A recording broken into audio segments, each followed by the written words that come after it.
Good evening.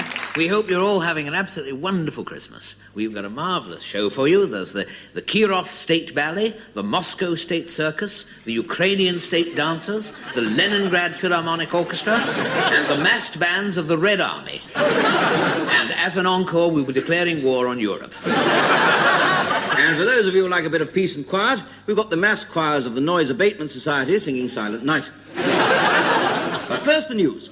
The BBC announced today that there will be a special fortnight of special programmes in November to mark the first anniversary of its 50th anniversary. In the Commons yesterday, Mr. Willie Hamilton held up a piece of mistletoe and said the price was a disgrace.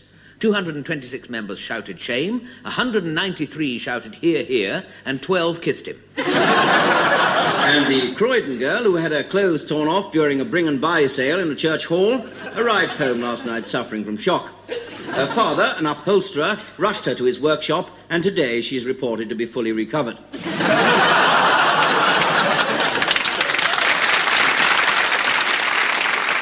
The governor of Parkhurst has announced that 5 maximum security prisoners today sat down to a Christmas dinner of turkey, stuffing, roast potatoes, Brussels sprouts, and Christmas pudding with brandy sauce. However, efforts to recapture them are still going on. And shooting on Ken Russell's new musical film, A Night on a Bare Mountain, was held up last week when Sir Ralph Richardson walked out after Mrs. Mills had refused to take her clothes off. As a special Christmas goodwill gesture, a well-known British petrol firm is offering an extended play gramophone record of American Indian ghost stories for only 3 new pence. Just ask for the BP, 3P, Creepy, TP, EP.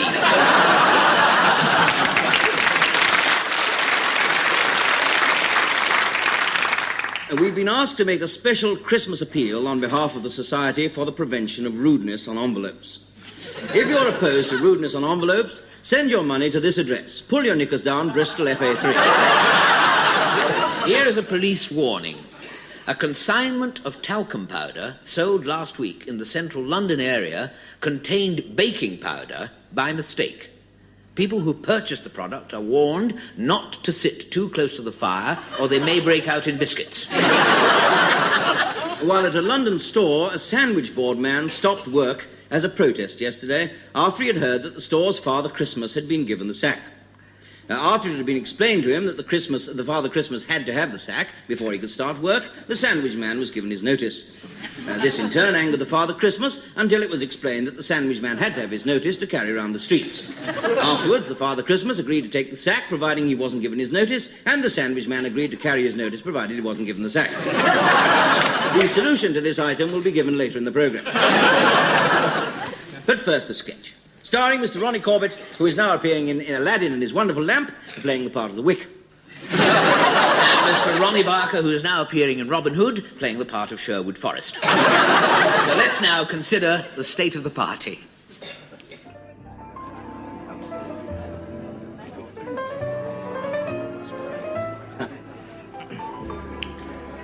Hello.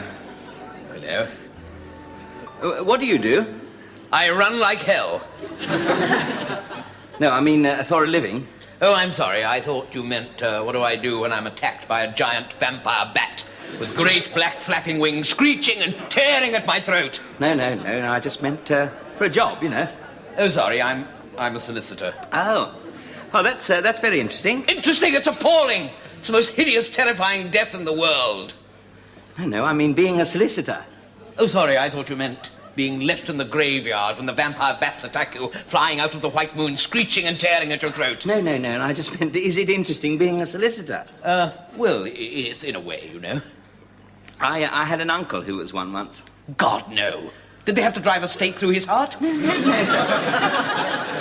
he was a solicitor. Oh, not a vampire? No. Oh, well, in that case, they wouldn't want to drive a stake through his heart, would they? No, definitely not. No. Would you like another one? God, no, not another one. One's enough. Tearing at my throat. Another one would go for my eyes as well. I mean, would you like another drink? Oh, yes, I would. You would? You would what? I would like another drink. Oh, I see. For a minute, I thought you meant you would have left him lying there in a pool of blood. No. Without any attempt to cover up the body at all. No, I just meant I wanted some more. You wanted some more. I wanted some more. Everybody wanted some more, the whole family, but he was the solicitor, you see. No, more Scotch. No, Welsh. Little Welsh solicitor. God, we hated him. Hated him. No water. No water, no. I had to use old newspaper to mop the blood up. It was all over the floor. It was all over the ceiling. And there was this little Welsh solicitor lying there with a stake through his heart. I don't really have nightmares about vampires. I had to do it, you see. You do understand that, don't you? I had to do it. I had to. Oh, God, the blood, the horror. I was just saying that about vampires to make conversation. Yes, that's all I do it for. Parties get so boring otherwise, don't they? Yes. Are you married? Yes, I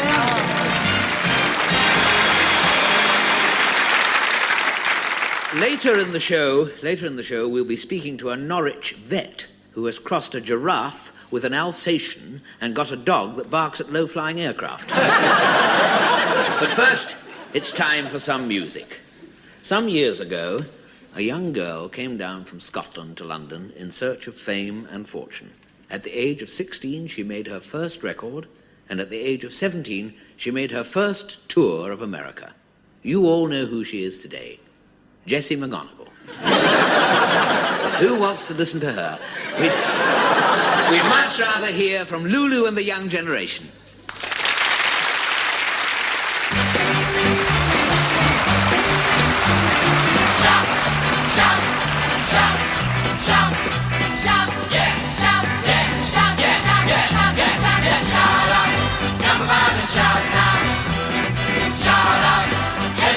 Shout now, we're gonna shout right now. Shout out, oh Lulu, shout out. Hey Lulu, shout, shout, shout. Hey, shout out for Lulu, Lulu.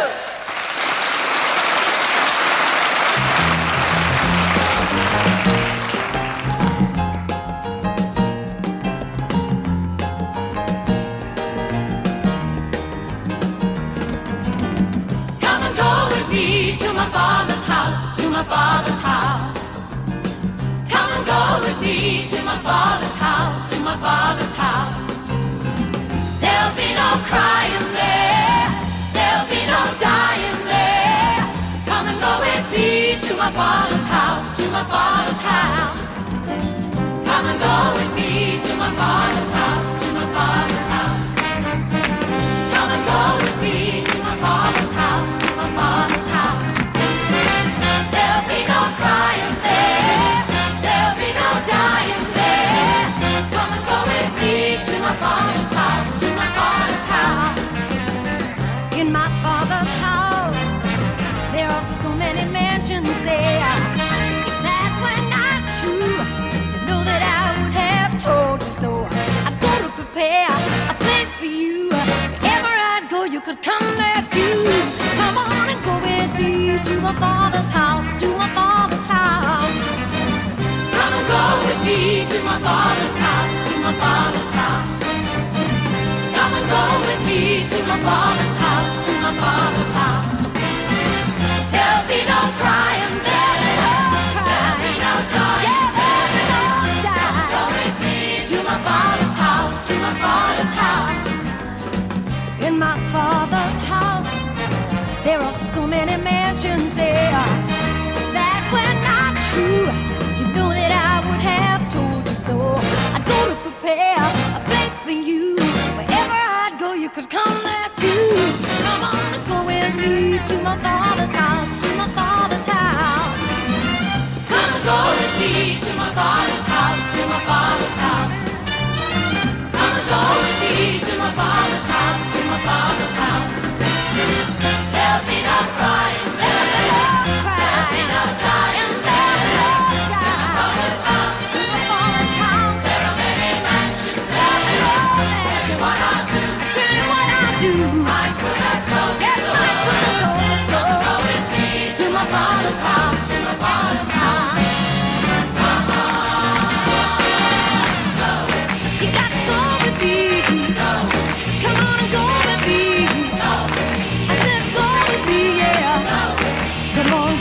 here are two news items that have just come in.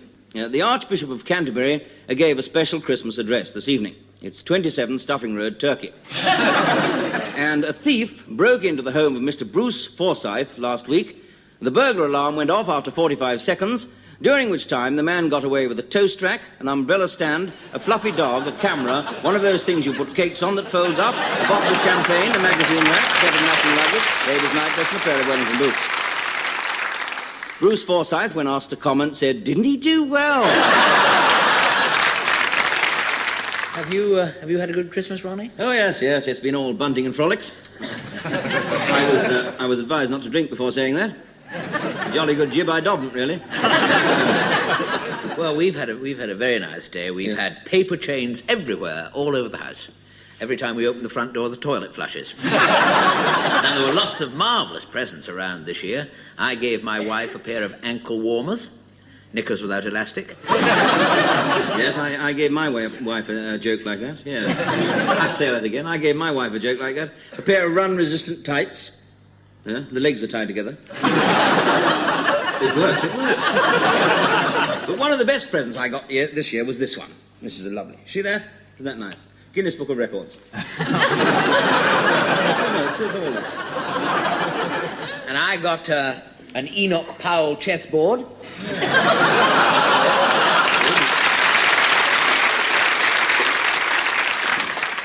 I got one of these. These are nice. Toilet seat for someone you don't like.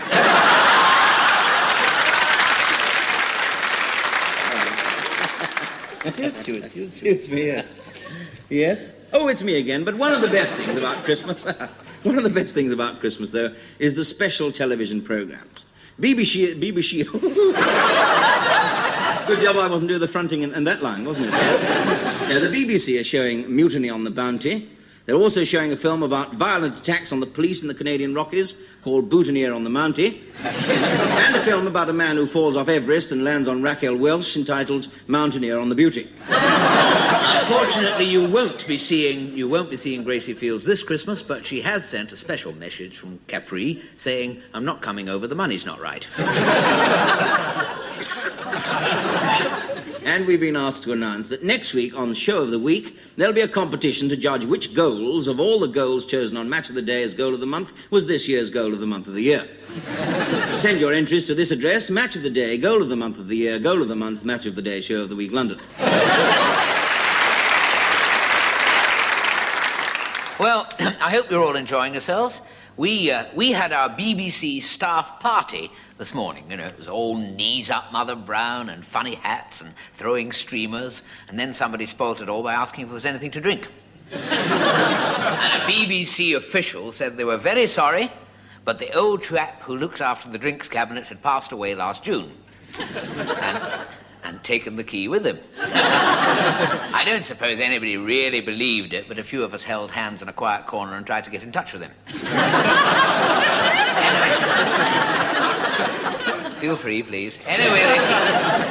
Anyway, the party broke up soon after that when a member of the Light Entertainment Allotment Society said that Joyce Grenfell had pulled a knife on him.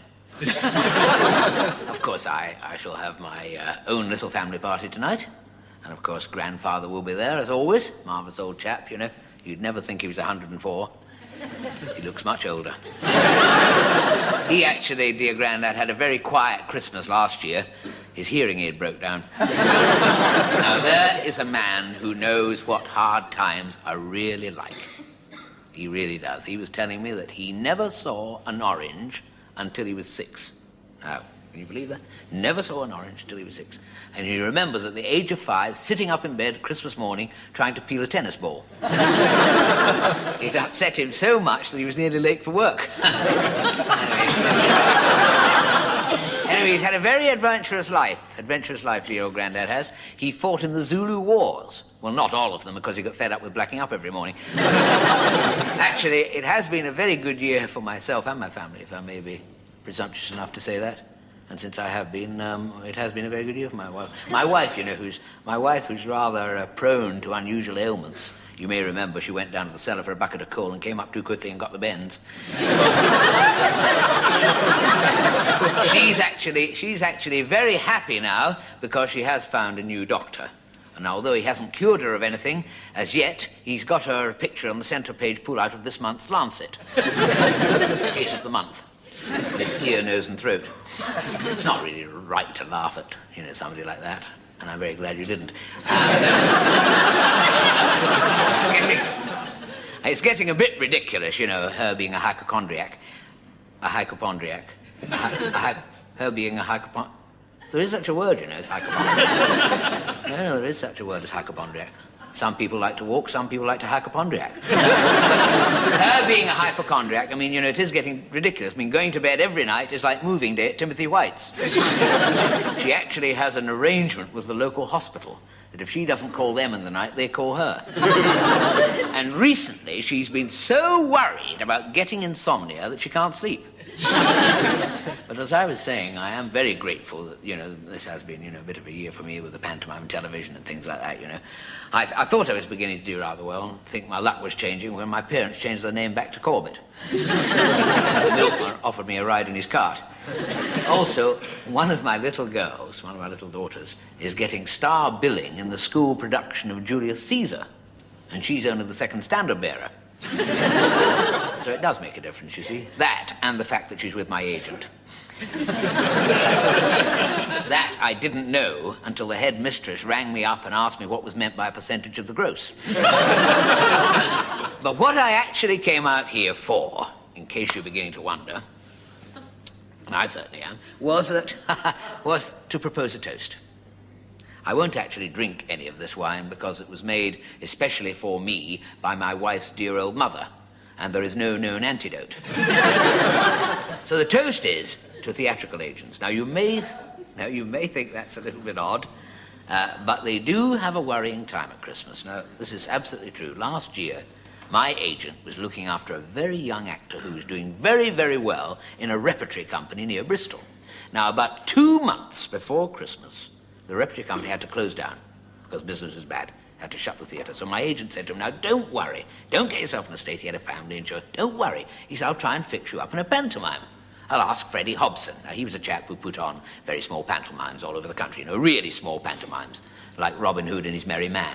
He said, I'll ask him to pop into the theatre next week and see the show, you see. He said, what part are you playing? The young lad said, well, it's going to be a bit awkward because next week I'm actually playing Hamlet, the part of Hamlet. It's hardly like a pantomime.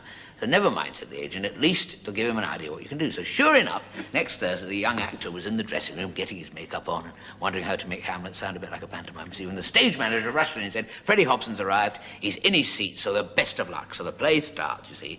And just before his big soliloquy, he has a brainwave. So he starts. To be or not to be? That is the question. Oh, yes, it is. Oh, no, it isn't.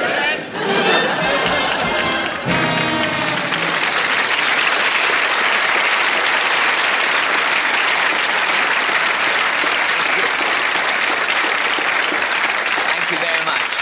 Thank you very much. Ladies and gentlemen, Cilla Black.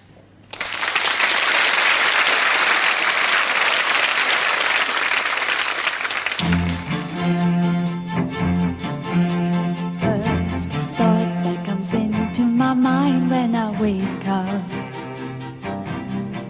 heaven knows what I would do if we ever should break up. You're my whole world and I want you to know it. I love you and I'm sure that it shows. This is my chance and I'm not gonna throw it away.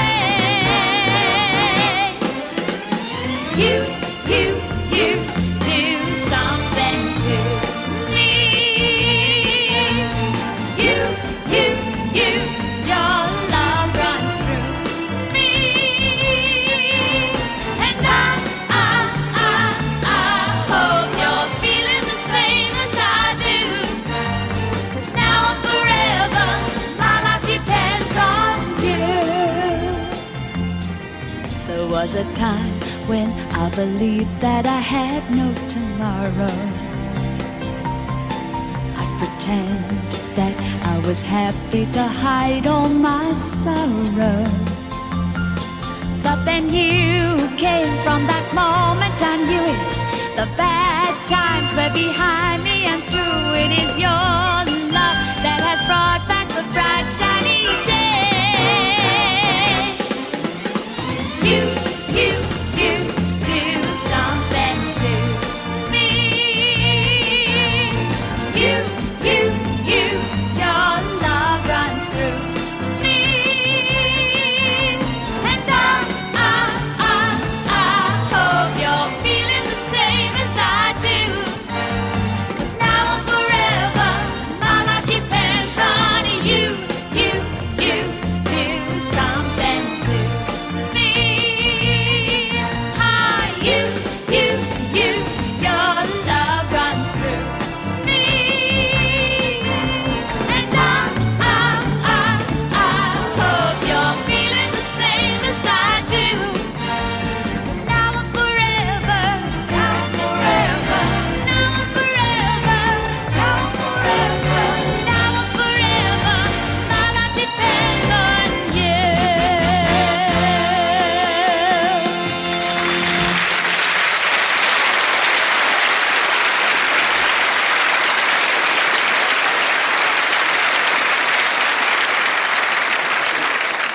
Well, that was absolutely superb, Sarah. Oh, Absolutely superb. And I'm not just saying that because you're here, you know. Although you are here, and I am saying it. If you weren't here, I'd be talking to myself, which would be ridiculous. And I mean, if I would, I'd be to say it. Shall we start again? No, I don't think so. Where's the other Ronnie? I am the other Ronnie. But for goodness sake, don't spread it about, because he thinks he is. Now, as a matter of fact, we were just behind the set there when you were singing, tossing a coin to see who was going to come out and chat to you. Oh, I see. And I suppose you lost. Oh, don't be like that. So you've been wondering all these hours why you haven't received a Christmas gift from me? Well, the thought did cross me mind, Ronnie, yes. Well, I'll tell you what I thought. I thought it'd be much nicer if we exchanged our gifts, much more in keeping with the festive season, if we exchanged gifts on the show. What, here? Yes. You mean now? Yes. You know, I mean, I could open yours, you know, and everybody would go, ah, like that, you see? And you could open mine, and you'd get all excited and giggly, and it would all be nice, wouldn't it? Well, it's a lovely idea, but Ronnie, I haven't bought you anything.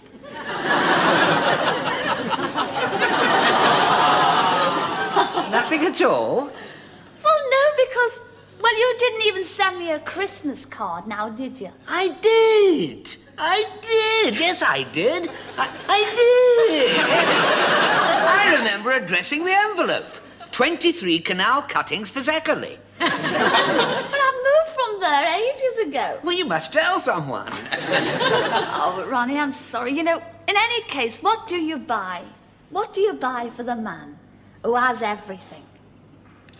Can't be easy, you're right. But Lulu managed it. Oh, did she? Oh, yes. I've never seen a nicer smog mask. Anyway, what have you bought me? Well, you can now you know, if you don't like this, you don't like it, you know, you can always take it back. You know, I mean... Thank you. Can't wait to see it. Oh, Ronnie, it's magnificent. It's gorgeous. It's just what I've always wanted. What is it? It's a little birthday book. Ah. See, I've put that in there, my little birthday, just to give you the general idea. Well, I think I've got the general idea. Anyway, thank you very much, Ron. So, By the way, what do you want for your birthday? well, I put that in there as well. But listen, Sarah, did you get lots of lovely things for Christmas? I did. I got some lovely presents. What did you get? Well, I'll tell you what I got if you tell me what you got. Okay. The scent I got from David Frost was super, as was the fez I got from Tommy Cooper. From Tarbuck and his mates, I got a box of dates. A picture of the Pope came signed from both of us, Jess Yates. I got a new LP from Des O'Connor. The hat from Hattie Jakes looked better on her. From Ronnie Barker, lots of Christmas pudding I got. with which she told me what I could do. I got a lot of things for Christmas, But all I really wanted was you. I got a bunch of leeks from Harry Seacombe, with words in Welsh too rude for me to speak 'em. Yes. From Twiggy with her vest, I got a see-through vest. She wrote to say how glad she was to get it off her chest. A lock of hair arrived from Jimmy Savile. The card said happy clunk click when you travel. The weatherman sent seaweed, Fanny Craddock sent flan. A corset came from Danny LaRue. I got a lot of things for Christmas, but all I ever wanted was you, you, you. All I really wanted was you.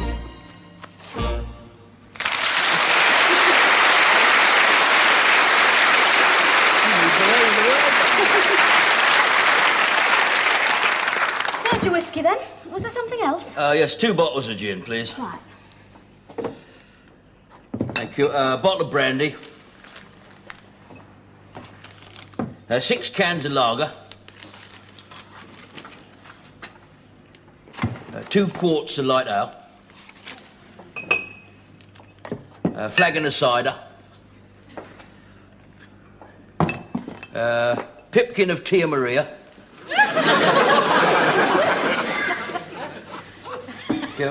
3 quarts of Empire fortified port type sherry. A gallon can of Pernod. Thank you. Firkin of port. Yeah. 2 bottles of vodka. A lot of bowls.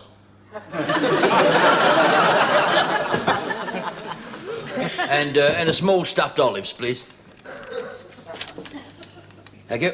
Is that the lot, then? Yes, that'll do for now, thank you.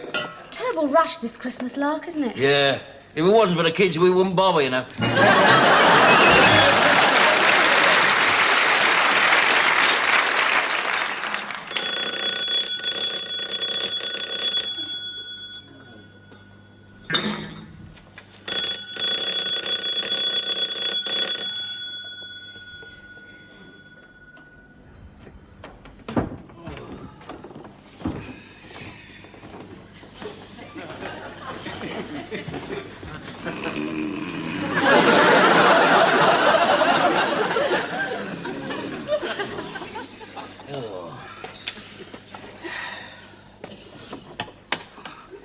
Good morning, sir. Merry Christmas. What? Merry Christmas, sir. Very Merry Christmas. Thank you very much. Same to you. I was just passing by and I thought I'd pop in to wish you a very, very Merry Christmas. Thank you very much indeed, yes. You know, really, really happy Christmas. Yes, thanks a lot, thanks a lot. Very happy indeed. And a very prosperous new year, free from all economic pressures. Oh, rather, yes, thank you, yes. But above all, a very, very happy Christmas with many, many Christmas gifts. Yeah, thank you very much. Goodbye. Happy Christmas. Oh, dear. Oh.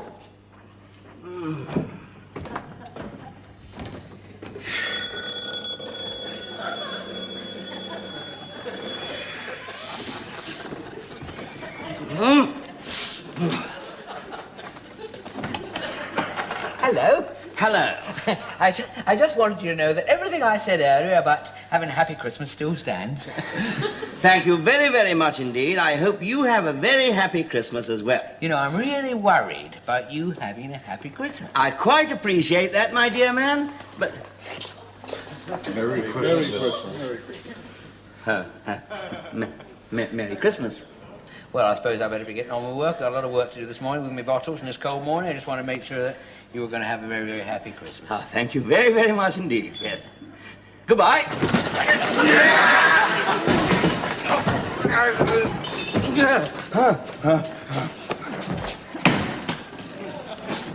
Look, matey, we want you to have a happy Christmas. Do you understand that?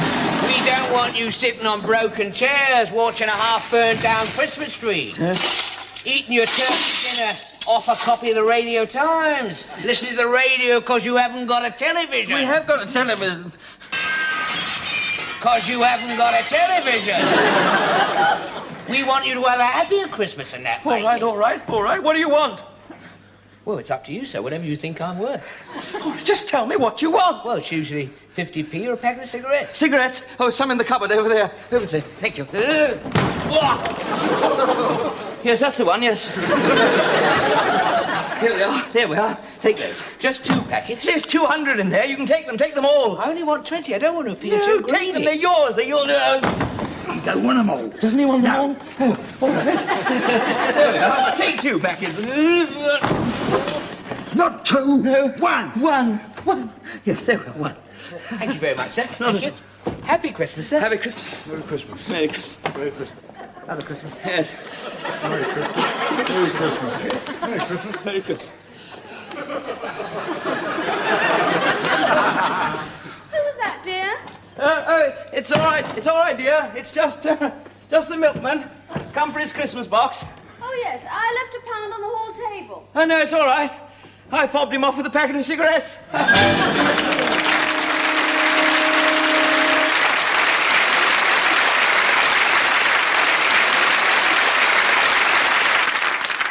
Well, that brings us to the end of the show, but there are 1 or 2 items of late news. Mr. Heath said in a message to the nation tonight that he is still hoping for a settlement in the Cod War.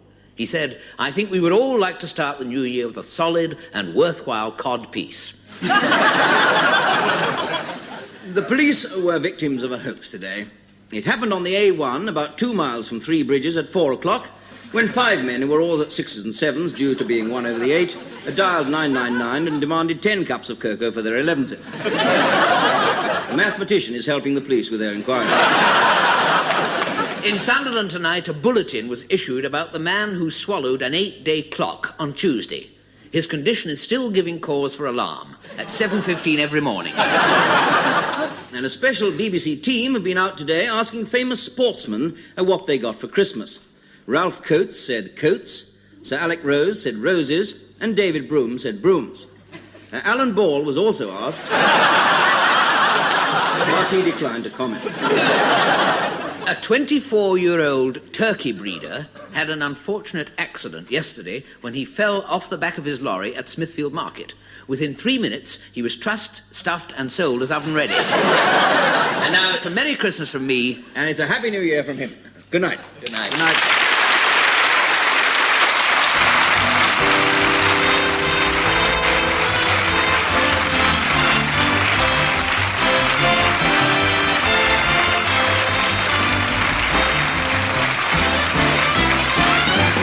Thank you.